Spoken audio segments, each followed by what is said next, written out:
Hello everyone and welcome to Inside Procurement, the SmartCube's video forum examining the concepts and ideas that influence procurement and supply chain executives both today and tomorrow.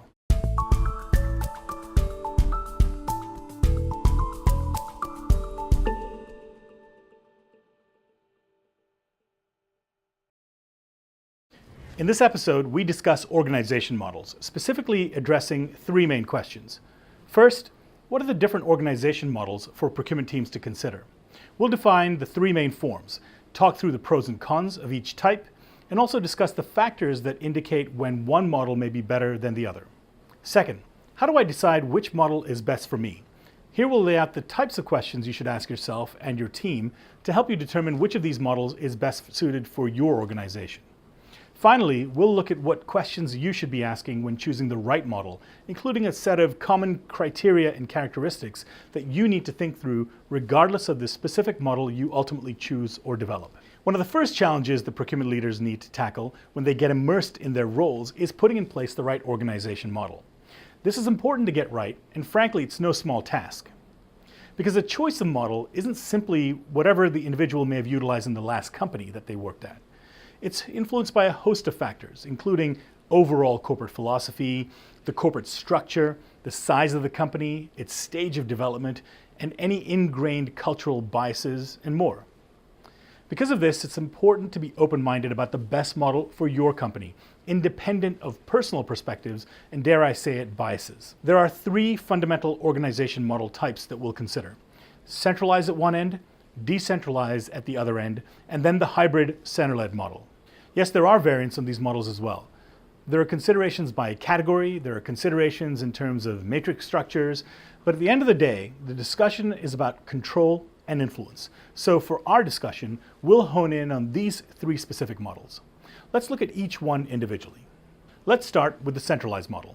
As the name suggests, this model focuses on centrally managing the sourcing of all goods and services across the organization.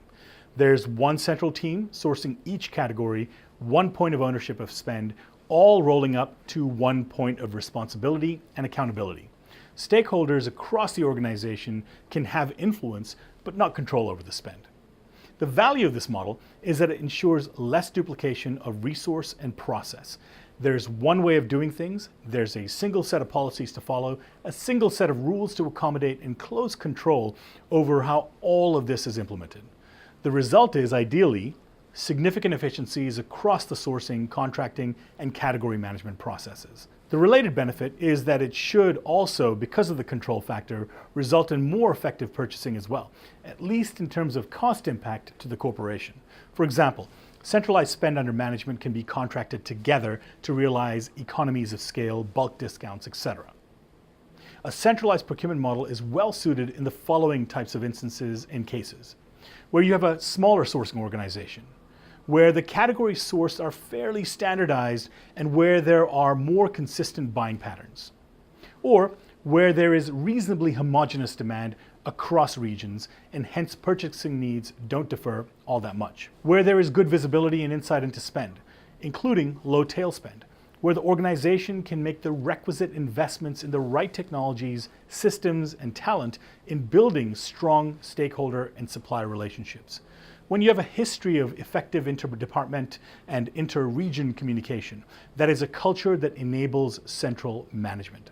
Now, that's not an exhaustive list, but it's a pretty good one to begin with to get a sense of the value of the centralized model. Okay, now I know some of you are watching this and shaking your fists at your screens because you have concerns about the efficiency and the effectiveness of the centralized model. And yes, you're right. I'm not suggesting that it's the perfect model because it isn't without its issues. So, to make the right comparisons, let's take a look at the decentralized model and how that works. Decentralized procurement, as the name indicates, is the exact opposite of the centralized model. In this model, purchasing decision-making is localized across the business. This could be by business unit, function, or geography. Decentralized purchasing involves these different stakeholders purchasing their own products or services as and when needed, without any central coordination, policy, or guideline. There's no central structure to run the decision by, to get the sign-off from, etc.